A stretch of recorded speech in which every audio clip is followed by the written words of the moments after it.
Hi everyone, welcome to my channel. My name is Lisa and today I'm going to be going over my July paycheck number 2 budget, and this is going to be from July 23rd through August the 8th. Okay, so as usual I am using the Clever Fox dotted notebook, and I went ahead and wrote down all of the categories to save a little bit of time. Okay, so let's start with my income. Now, I am paid bi-weekly, so every other Friday. I was paid on the 23rd, and I am a salary employee, so my bi-weekly, every other Friday paycheck is always the same. And my income is $1,527. So then I have my fixed expenses, and the first expense is half of my rent. So half of my rent is $250.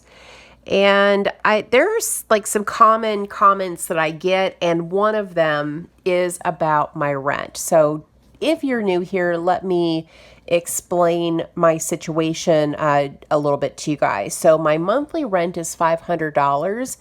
The house that I'm renting is owned by my children's father, and we've been divorced many moons ago. So my daughter, like I've mentioned in the past, is in physician assistant school, and he is renting to both my daughter and I, right? I pay all the bills. If he was renting to anybody else, he'd probably charge more. But here's the thing. I am living in the house that he and I purchased when we got married, okay? It is a single wide little mobile home, and when we purchased it in 1996, I don't remember what the purchase price is because his family owned the land that the house is sitting on, but I can tell you that our house payment was $303, okay? And this house is paid off. So just to give you a little bit of insight as to why the rent is so cheap, he's not charging as much as he would for anybody else because my daughter is living here. Of course, he wants to help support my daughter, but also the house is paid off and so is the land. And the house payment, even when there was a payment on it, was just a touch over $300. So anyway, I know it's a lot of information, but I've had a couple people say, comment here recently that, there's no way these are my real numbers, that I'm full of crap. And it's funny to me because it is what it is. I could write down more and say that my rent is $500 every 2 weeks, but that wouldn't be true. Like, it's $500 a month, and I set aside $250 every single paycheck. So anyway, if you're new here, that's the situation, and I feel very, very fortunate. I am very appreciative that, he is renting to me and allowing my daughter and I to live here, and that the rent is so reasonable because in the end, our child is the one who benefits, right? Because the less I'm paying in rent, the more I can contribute to her food, and I can help her with school stuff. And it just takes a lot of pressure off of me to be able to help our child in this way. And it's a blessing. And I realize that my situation is very unique, but it is what it is. And I'm not going to skew the numbers to make it more realistic. So I hope that makes sense. I know that was a lot of information, but it's probably one of the most commented, messages that I get is about my rent. So anyway, next is the internet bill. So the internet bill it's $92 every month, and here comes a kitten. And so, oh heavens, she just laid down on my book. What a turd. Excuse me, ma'am, Miss Oreo, can you scooch a little over here? Oh my God. Oh, I just can't. Anyway, the internet. I'm like 6 minutes into this video. Oh, you guys are going to think I'm crazy. Okay. Whew. All right. So half of the rent is $92. So I am going to set aside half, which is $46. Then we have the water bill. Water bill typically runs right at $30 a month. So I'm going to set aside half, which is not, I've said 30, started to write that, but it's actually 15. So I'll just scratch that out as much as that pains me. It is $15 is half of the water bill. Then we have half of the electric bill. It's been running right at about $150 per month. So we're going to set aside half, which is $75. And then next is the cell phone bill. Back to the budgeting, hopefully without too many more kitten interruptions.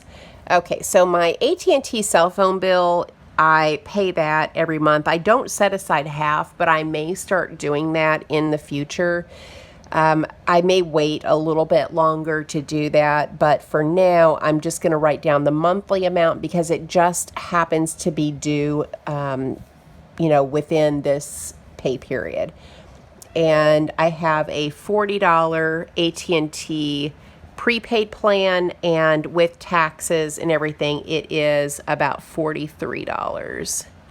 Next is the Apple bill. So this is combined Apple storage, and I think it's called Apple One, where you get unlimited downloads on music, you can watch Apple TV and all that good stuff.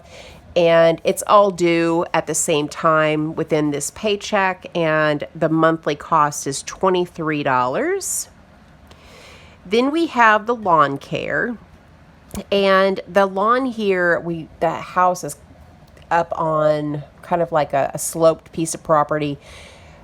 It's not quite an acre, but it has all sorts of dips, and anyway, it's just a beast of a yard. And I pay somebody to come out here and mow this yard for me every other week.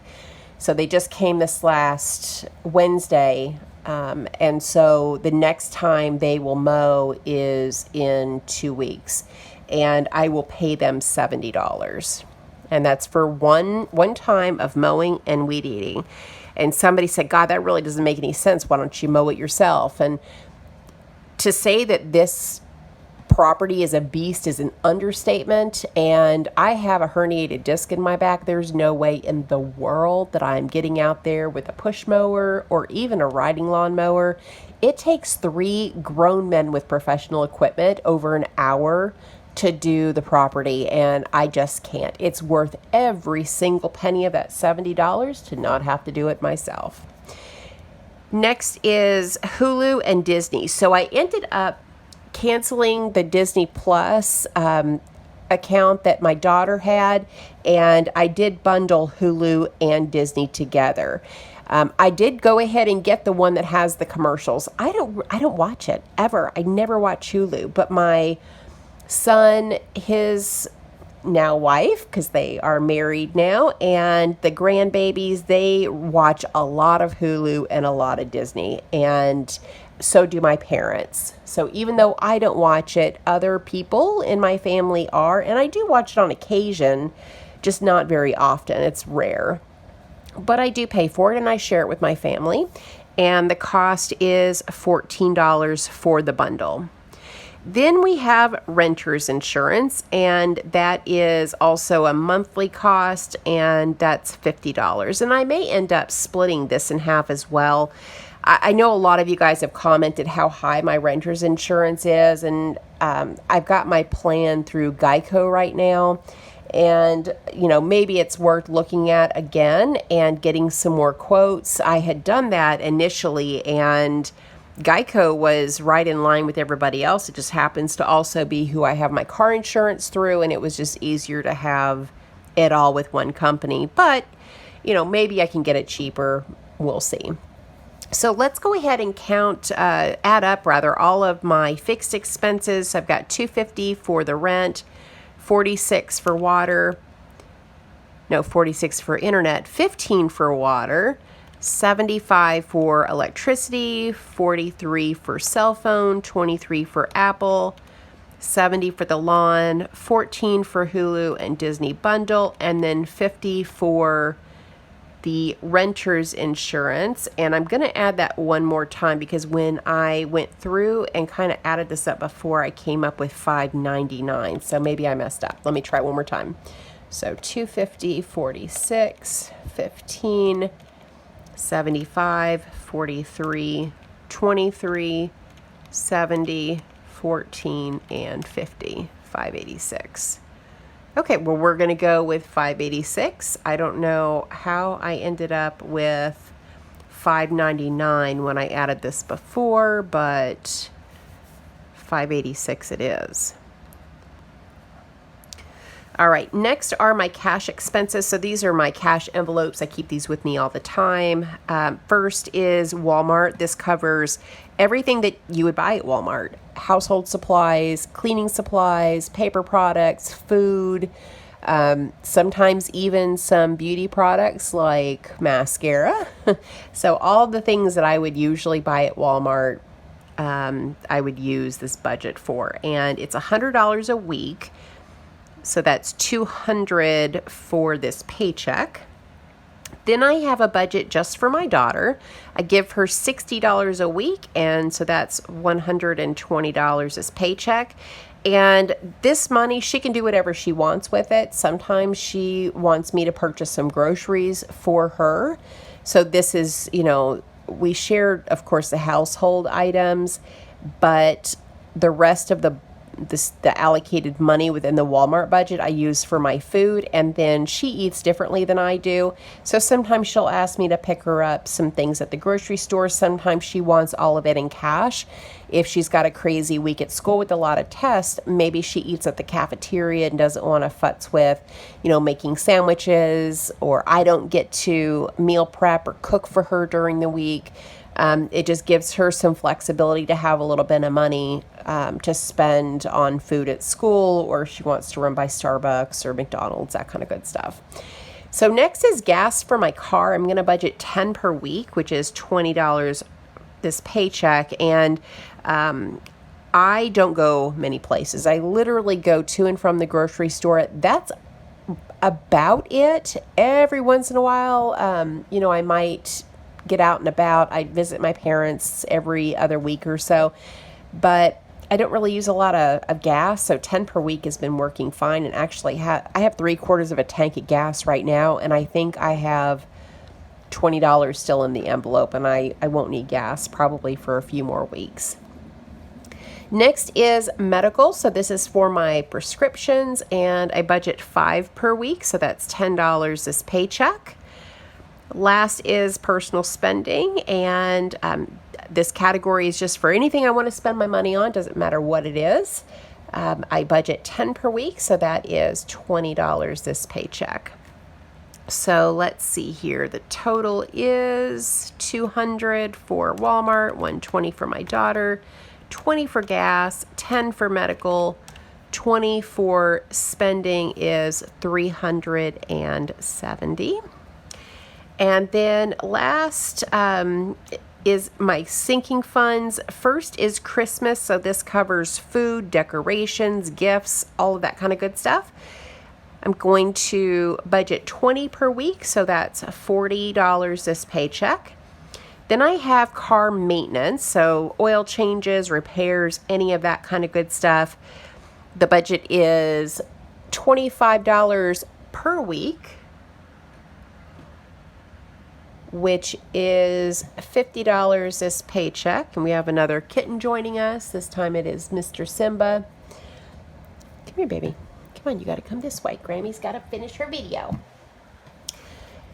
All right, next is a phone, and this is to save money for a new cell phone. I'm saving for a new iPhone for filming, and I'm going to budget $20 per week, which is $40 this paycheck.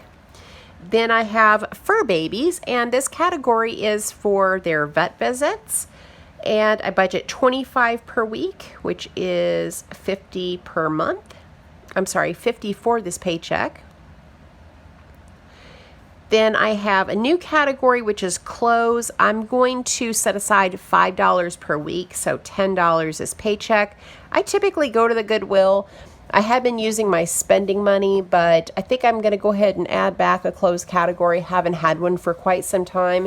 And for anybody that, shops at Goodwill knows, like $20 is actually a lot of money to spend at Goodwill, especially if you shop and buy the clothes that are on sale, like whatever the color of the week is. You can get t-shirts for $1, $1.50, pants for $2. It's just so reasonable. Next is gifts. So this is for Mother's Day, Father's Day, and birthday. And I'm going to budget, let's see, it's going to be $20. So $10 per week. $20 this paycheck. Then we have another new category, which is tags for my car. I recently got my car taxes not taxes, but I got the tags, for the state that I'm living in now. I moved recently, and it's going to be a year until I have to pay taxes in the new county and get my tags renewed. And I want to set aside a little bit every paycheck. So I'm going to set aside $5 per week, which is $10 this paycheck. Every little bit adds up. Then last category is also new, and this is beauty. I do want to start getting my hair cut regularly. I hadn't had a haircut since, March of 2020. And I finally got a haircut recently, and I want to continue to get some haircuts. So I do want to set aside $5 per week, $10 this paycheck. So let's add this up here. So 40, let me try that again. 40 for Christmas, 50 for car maintenance, 40 for phone, 50 for fur babies, 10 for clothes, 20 for gifts, 10 for tags, 10 for beauty, is a total of $230. So let's move on to savings. So right now, my savings focus is to save for a 3 to 6 month emergency fund. And so whatever is left over when I take my income and subtract my expenses, subtract cash expenses, and subtract the sinking funds, whatever's left is going to go straight into savings. And then once I build my savings account up for an emergency, then I'm going to switch gears and I am going to start aggressively saving for retirement in the form of an IRA to begin with. And then I may also do a 401k through my employer. They don't offer any match at all, and I've not looked into what they offer. So, that may be an option, but for right now, my focus is just building an emergency fund. So let's find out what that amount is. So my income, $1,527, minus fixed expenses of $586, subtracting my cash expenses of $370, and subtracting sinking funds of $230, is total savings of $341. And somebody had asked me, I don't know if it was really a question, but more like just the consistency. So what I do when I get paid, now I'm doing this video a little bit late. It's the 24th, so it's actually Saturday, the day after I got paid, but I had already worked up my budget in advance, right? I had already decided how much I was going to put towards my envelopes. I already knew my new categories and knew how much I was going to put aside, and I knew how much was going to go to savings. So when my direct deposit hits my account, the first thing I do is I transfer that money into my savings account. Gone, right? That means that I have to stick to this budget because I don't have this money in my checking account. And if you have a savings, you're limited on the number of withdrawals that you can make in a year. So I stick to this. I don't deviate from this plan. If I had an emergency, I would dip into savings, but knock on wood, I've not had to do that yet. I stick to this budget. So when I write this out, this is what I'm sticking to for the next 2 weeks. And if anything were to change, I would let you know. But other than, I think I just don't deviate from this. The only exception was for my son's wedding fund. Instead of putting the money in savings, I went ahead and fully funded that early to get it out of the way and then put the remaining into savings. But other than that, I stick to this every single week. So that is everything for this video. Let me know down in the comments if you regularly switch your budget up. Do you add categories, take them away, change the amounts? I was excited to add some new categories this week for sinking funds, and I look forward to stuffing those. So let me know down in the comments what you guys do with your budgets. Thank you so much for watching. Thank you for supporting my channel, and I hope you have a great day or night wherever you're at. Bye.